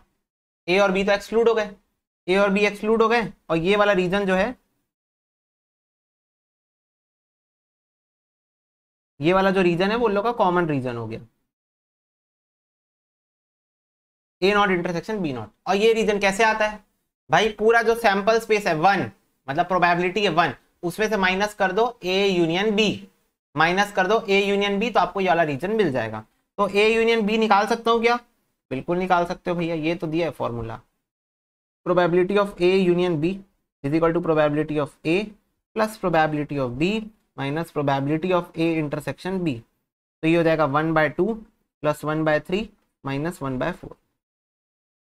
0 6 5 5/6 हो जाएगा ये, माइनस 1/4, ये 12 हो जाएगा, तो ये हो जाएगा 10 माइनस 3/12, तो हो गया 7/12। ये आ गया ए यूनियन बी। अब मेरे को क्या निकालना है? Probability of A not intersection B not. ये कैसे आएगा? 1 minus probability of A union B करने से आएगा, तो 1 माइनस 7/12, तो ये आ गया 5/12। तो ये भी मिल गया, ये भी मिल गया, बस यहाँ वैल्यू डाल दो। 5/12/2/3, 3 4 जा 12, 5/4 इंटू 2, 5/8 इज द आंसर। बताओ, ये इजी क्वेश्चन था, पूरा फॉर्मूला पे बेस्ड था ये question. The complete question is based on the formula. ठीक है, बस फॉर्मूला दिमाग में दौड़ना चाहिए तो आ जाएगा answer. Probability of A B और ए इंटरसेक्शन बी दे के रखा था। ठीक है, और मुझे ये निकालना पड़ा, ये तो इजीली मिल जाता है भाई। किसी भी चीज का नॉट निकालना है तो उसको 1 से माइनस कर दो, है ना। किसी भी चीज का नॉट निकालना है तो उसको 1 से माइनस कर दो। इसको 1 से माइनस करो, इसका नॉट आएगा, इसको 1 से माइनस करो, इसका नॉट आएगा, ऐसा। ठीक है, बट ये गड़बड़ी मत कर देना कि probability of A intersection B को 1 से माइनस कर दो तो बोल दो probability of A not intersection B not आ जाएगा। ऐसा मत करना, कभी भी कहीं भी फंसते हो, Venn diagram is the solution. Venn diagram से बाहर निकल सकते हो किसी भी जगह। अगर तुमको ऐसा फील आ रहा है कि we are stuck here, so you can use Venn diagram to find out the solution. ठीक है, तो ए का नॉट इसके बाहर है पूरा और बी का नॉट उसके बाहर है पूरा, तो ये दोनों का नॉट का कॉमन रीजन चाहिए। तो ये आया ये दोनों के नॉट का कॉमन रीजन। क्लियर है सबको? Yes, okay. इसका आंसर कितना हो गया? 5/8। 18 का आंसर 5/8।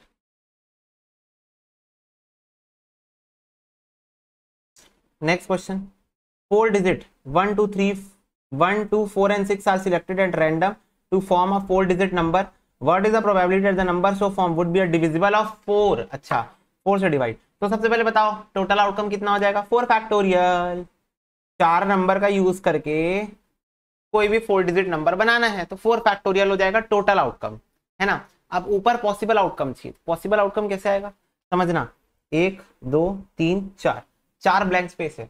अब मेरे को ऐसा नंबर चाहिए जो डिविजिबल बाय 4 है। तो देखो इनमें से कौन से नंबर डिविजिबल बाय 4 है? 4।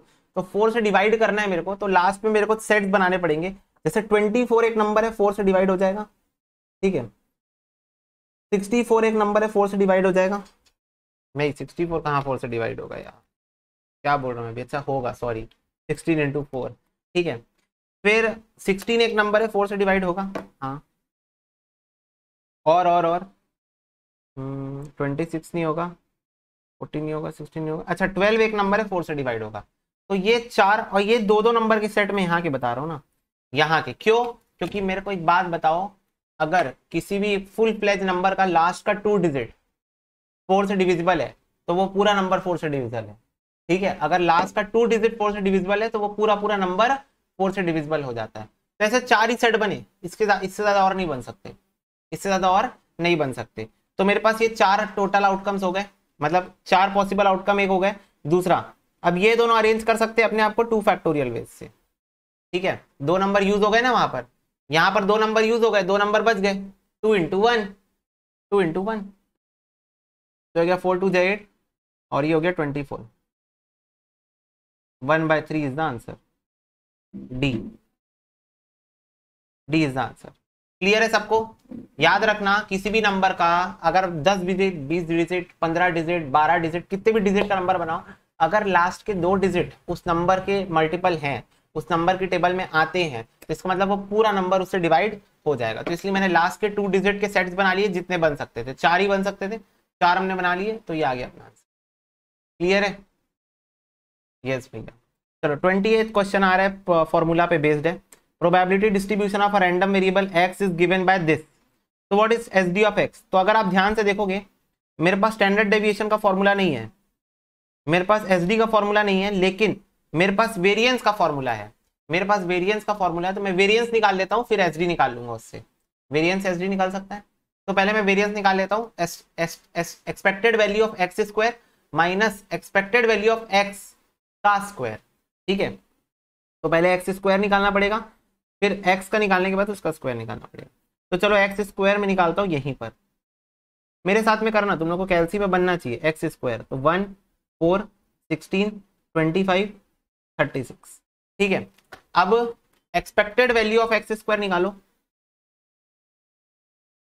इज इक्वल टू क्या करना है, बस कुछ नहीं करना है, इसको इससे मल्टीप्लाई करके प्लस करते जाना है। 0.15 into 1 memory plus 0.25 into 4 memory plus 0.2 into 16 memory plus 0.3 into 25 memory plus 0.1 into 36 memory plus MRC 15.45 आ गया। अब एक्सपेक्टेड वैल्यू ऑफ एक्स निकालो और फिर उसका स्क्वायर निकाल देना। तो एक्सपेक्टेड वैल्यू ऑफ एक्स कैसे निकलेगा, इसको इससे मल्टीप्लाई करने से निकलेगा। ठीक है, तो 1 into 0.15 memory plus 0.25 into 2 memory plus 0.2 into 4 memory plus 0.3 into 5 memory plus 0.1 into 6 memory plus MRC। तो ये आ रहा है 3.55, इसका स्क्वायर निकाल दो तो ये आ जाएगा 12.6025। बस अब ये दोनों को माइनस कर दो तो वेरिएंस आ गया 2.8475। This is what variance of x, ये है मेरा वेरिएंस ऑफ एक्स। अब मेरे को एसडी ऑफ एक्स पूछा है, तो वेरिएंस इज इक्वल टू होता है एसडी का स्क्वायर। तो ये जो आया है इसका रूट निकाल दो, तो इसका रूट आ रहा है 1.6874 यानी कि 1.69। तो सी आंसर हो गया। बस बच्चों फॉर्मूले पे बेस्ड है, और मेरे को मैं ये एक्सपेक्ट करूंगा तुम लोगों को अभी तक के सारे फॉर्मूले याद हो गए होंगे, नहीं याद है तो कॉपी से रेफर कर लो। एक्सपेक्टेड वैल्यू का भी फॉर्मूला तुम लोगों को पता है, ये देखो बस मल्टीप्लाई करते हैं एक्स और प्रोबेबिलिटी को, है ना। और ये वेरिएंस का हमने ये वाला फॉर्मूला यहाँ पर यूज किया। मैं तुम लोगों को पहले बोला था न्यूमेरिकल में अपन ये वाला फॉर्मूला यूज करेंगे, तो वो हमने किया यूज यहाँ पर। ठीक है, हो गया भैया, इसको नोट कर लिए रहना। 21 देखेंगे। हाँ, A packet of 10 electronic component is known to include 3 defective. If 4 component are selected from the packet and random, what is the expected value of the number of defective? तो expected value यहाँ पर फिर से निकालना है number of defectives का। ठीक है, कि कितने डिफेक्टिव आ सकते हैं, तो वो अपने को निकालना है। लो भाई लिख लो पहले। मोटरा के पीछे गेरी सोने हॉलीवुड की तेसी मुंडे आने सोने बॉलीवुड म्यूजिक दी वे वाला फालतू वेवा।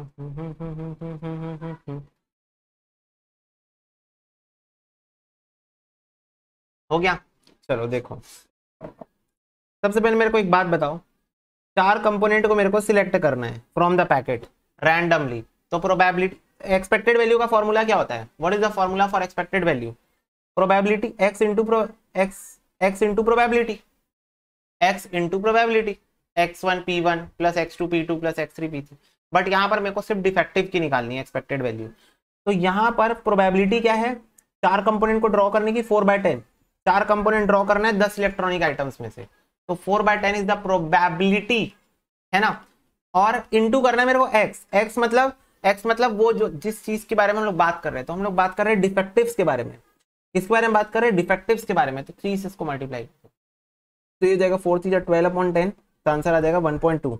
ए आंसर, सिंपल, एकदम सिंपल क्वेश्चन था ये, इसमें कुछ था ही नहीं इस क्वेश्चन में। एक्चुअल में इस क्वेश्चन कुछ नहीं था, एक्सपेक्टेड वैल्यू पूछा था, सिंगल फिगर एक्सपेक्टेड वैल्यू, बस। तो प्रोबेबिलिटी इनटू एक्स, बात खत्म। Next, the probability that there is at least one error in an accounting statement prepare by 3 person A B और C is this. If A B C prepare 60 70 90 such statement, expected number of correct statement बताओ। Expected number of correct statement हम लोग को बनाना है। तो भाई ये तो मेरे को किसका दिया हुआ है, 1 एरर का प्रोबेबिलिटी दिया है, तो मैं एरर का नहीं, मैं करेक्ट का निकाल लेता हूँ 1 से माइनस करके।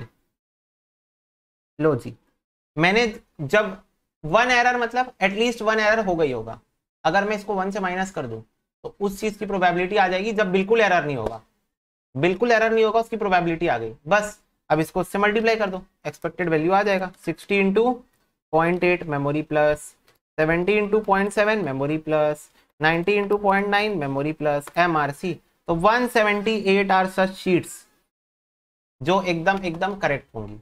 178 वो शीट्स है जो एकदम क्या होंगी, करेक्ट होंगी। ठीक है, नोट कर लो।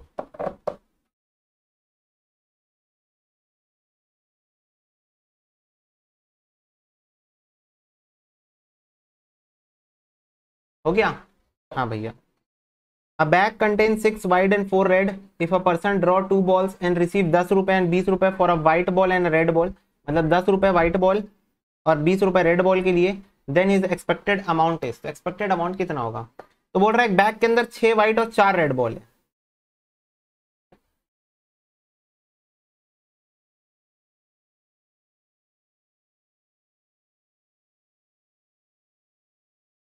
चार रेड बॉल है।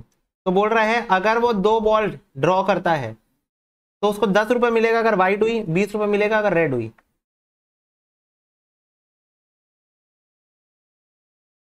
तो उसका एक्सपेक्टेड अमाउंट कितना आएगा? तो ये तो एक्सपेक्टेड वैल्यू का क्वेश्चन है, पर इसके लिए हम लोग को ये समझना पड़ेगा कि जब वो 2 बॉल ड्रॉ करेगा तो ये हो सकता है कि दोनों बॉल व्हाइट व्हाइट हो, दोनों बॉल रेड रेड हो, या एक बॉल व्हाइट दूसरी बॉल रेड हो, है ना। तो 3 तरीके से यहाँ पर आउटकम हो सकते हैं। तो ये तीनों की प्रोबेबिलिटी निकालूंगा और फिर ये मेरे को एक्स की वैल्यू दी हुई है, एक्स की वैल्यू मतलब अमाउंट, अमाउंट मेरे को दिया हुआ है कि कितना कितना अमाउंट मिलेगा, उससे मल्टीप्लाई करके अपन आंसर निकाल लेंगे। तो पहले प्रोबेबिलिटी निकालते हैं। अगर दोनों बॉल व्हाइट हुई तो प्रोबेबिलिटी क्या होगी? दोनों बॉल व्हाइट 10 में से 2 बॉल। दोनों बॉल रेड की प्रोबेबिलिटी, दोनों बॉल रेड 10 में से 2 बॉल। एक बॉल व्हाइट एक बॉल रेड 10 में से 2 बॉल। बताओ, ये तो सिंपल है। पॉसिबल आउटकम टोटल आउट, ठीक है। 10 C2 पहले निकाल लेते हैं, 10 इंटू 9 डिवाइडेड बाई 2, 45।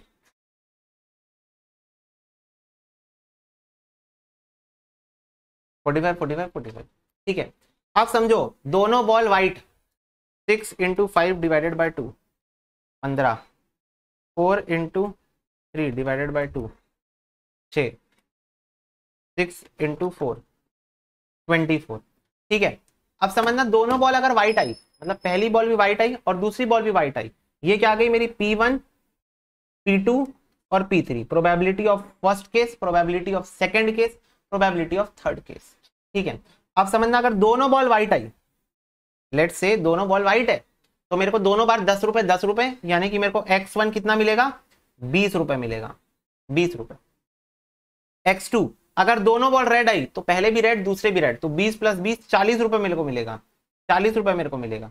और X3 अगर एक बॉल रेड आई और एक बॉल व्हाइट आई तो मेरे को 30 रुपीज मिलेगा। अब एक्सपेक्टेड वैल्यू निकाल दो। तो 15 upon 45 into 20 plus 6 upon 45 into 40 plus 24 upon 45 into 30, ऐसे करके हमको एक्सपेक्टेड वैल्यू निकालना है।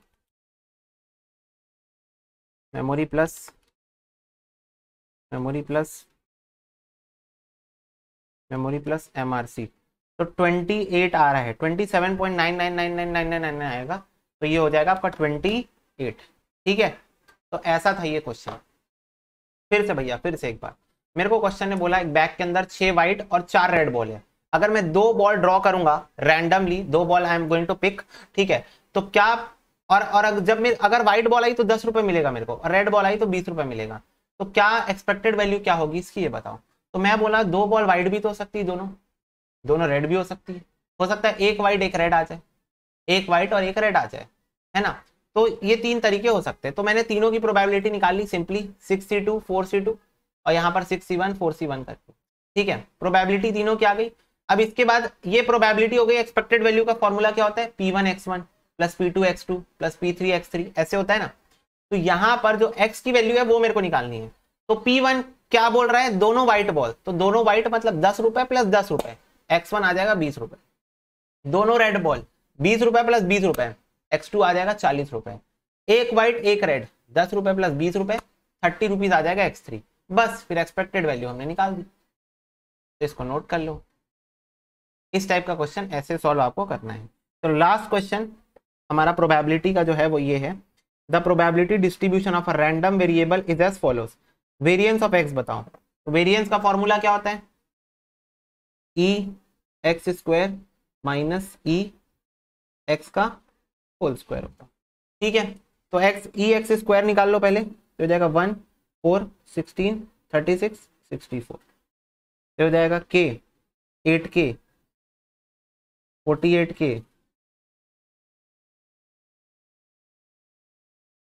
108K 64k, इसको और इसको मल्टीप्लाई किया, ठीक है।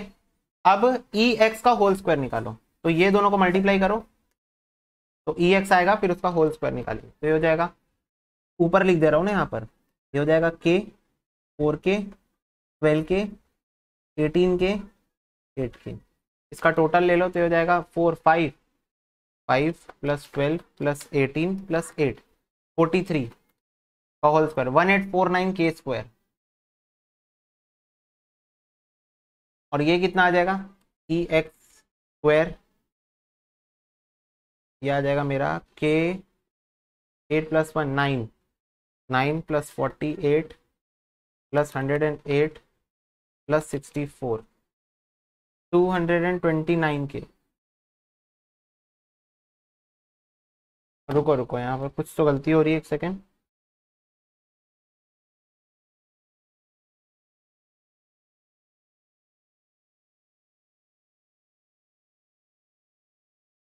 अच्छा अच्छा अच्छा बच्चों, पहले हम लोग को प्रोबेबिलिटी को कन्वर्ट तो करना पड़ेगा, प्रोबेबिलिटी को पहले कन्वर्ट करना पड़ेगा तब ना सॉल्व करेंगे। अच्छा, हाँ बेटे हाँ।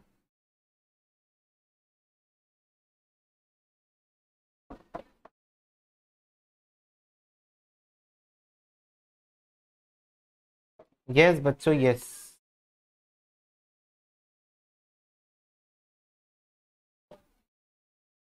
पिछला क्वेश्चन नोट करना है, लो भाई लो, करो नोट।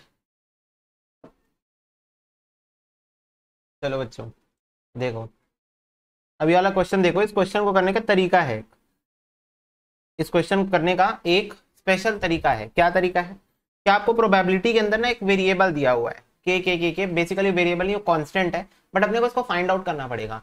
तो मुझे एक बात बताओ, क्या total probability is equal to 1 होता है? हाँ, और ये मेरे को सारे इवेंट्स की प्रोबेबिलिटीज दी हुई है, अगर मैं इन सबको मिला दूं तो मेरा टोटल 1 आना चाहिए। बिल्कुल सही बात। तो इसको पूरे को मिलाओ तो 2 + 1 3 3 3 6 7 8 9 10, तो टोटल मिलाने से 10 के हो जाएगा, और 10 के इज इक्वल टू 1 आना चाहिए, तो k इज इक्वल टू हो जाएगा 1/10, दैट इज 0.1। तो ये 0.1 मेरे को पहले वैल्यू डालनी पड़ेगी, क्यों? क्योंकि देखो मेरे को वेरिएंस निकालने बोला है क्वेश्चन, वेरिएंस नहीं निकालने बोला रहता ना क्वेश्चन तो मेरा आंसर डायरेक्ट आ जाता, पर क्योंकि वेरिएंस में एक एक्स स्क्वायर हो जाता है और एक नॉर्मल में रहता है, तो इस वजह से ना वो के स्क्वायर वाला डिफरेंस आता है, तो उस कारण नहीं निकाल सकते, तो हम लोगों को ऐसे इसको कन्वर्ट करना पड़ेगा। तो अब ये हो जाएगा 0.1, ये हो जाएगा 0.2, 0.3, 0.3, 0.1, तो ये आपकी प्रोबेबिलिटी की वैल्यूज आ गई। अब यहां पर आप निकालोगे एक्स स्क्वायर 1 4 16 6 6 36 8 8 64। अब आप निकालोगे ई X square minus E X का होल स्क्वायर, ठीक है। तो ई एक्स स्क्वायर के लिए क्या करना है, मेरे को प्रोबेबिलिटी को इससे मल्टीप्लाई करना है, और ई एक्स स्क्वायर के लिए इससे इसको मल्टीप्लाई करके स्क्वायर कर देना है बस। तो 0.1 × 1 memory plus 0.2 × 4 memory plus 0.3 × 16 memory plus 0.3 × 36 memory plus 0.1 × 64 memory plus MRC, तो हो जाएगा 22.9 minus 1 × 0.1 memory plus 2 × 0.2 memory plus 4 × 0.3 memory plus 6 × 0.3 memory plus 8 × 0.1 memory plus MRC, तो हो जाएगा 4.3, इसका स्क्वायर निकाल लो तो ये आ जाएगा 18.49। बस अब इसको माइनस कर दो 22.9, तो ये आ जाएगा 4.41। ये आपकी एक्सपेक्टेड वैल्यू आ गई, मतलब वेरिएंस आ गई, वेरिएंस, ठीक है। वेरिएंस का फॉर्मूला मैंने लगाया, option number B is the correct answer. इसको नोट डाउन करो और स्टार मार्क कर देना इस क्वेश्चन को, क्योंकि इस क्वेश्चन को करने का स्पेशल तरीका है कि पहले के की वैल्यू फाइंड आउट करो, नहीं करोगे तो वही के स्क्वायर और के वाली प्रॉब्लम आपको अराइज होते हुए दिखेगी। मुझे ऐसा लगा कि वेरिएबल है डायरेक्ट तो अपन काट सकते हैं, पर ध्यान में रखना इस बात को कि हाँ ये वेरिएंस के केस में नहीं हो सकता ऐसा, ठीक है। ओके, तो इसको नोट करने के बाद मैं तुम लोग को ये बोलूंगा कि प्रोबेबिलिटी चैप्टर हम लोगों का फुल प्लेज अब हो गया समाप्त। हमने अच्छे खासे क्वेश्चन सॉल्व किए हैं, बट देन ऑल्सो मैं कुछ एक आध वीडियो और एक्स्ट्रा डाल रहा हूँ जो कि बुक के बाहर के क्वेश्चन है, पर तुम लोगों के लिए मैं डाल रहा हूँ ताकि तुम लोग प्रैक्टिस कर सको प्रोबेबिलिटी के और क्वेश्चन थोड़े फास्ट फॉरवर्ड, थोड़े अच्छे, थोड़े और अंडरस्टैंडिंग मैनर में। ऑल्सो उसके अंदर क्या बोलते हैं वो वाले क्वेश्चंस भी होंगे जो कि तुम लोगों को मतलब एक अच्छा खासा रिवीजन प्लेटफॉर्म प्रोवाइड कर सके, तो इसलिए मैं कुछ एक्स्ट्रा क्वेश्चन के पर्पज से वीडियोस डाल रहा हूं, और वो वीडियो फाइल्स ओपन फॉर्मेट में रहेंगी, तो वो आप देख सकते हो, ठीक है। वो सिर्फ एक्स्ट्रा क्वेश्चन पर्पज के लिए, तो लेकिन जो क्लास वाला था, क्लास वाली प्रोबेबिलिटी थी, वो यहाँ पर हो गई है समाप्त, ठीक है बच्चों। God bless you, take care and मिलते हैं तुम लोग से अगले लेक्चर में, तब तक के लिए बाय बाय।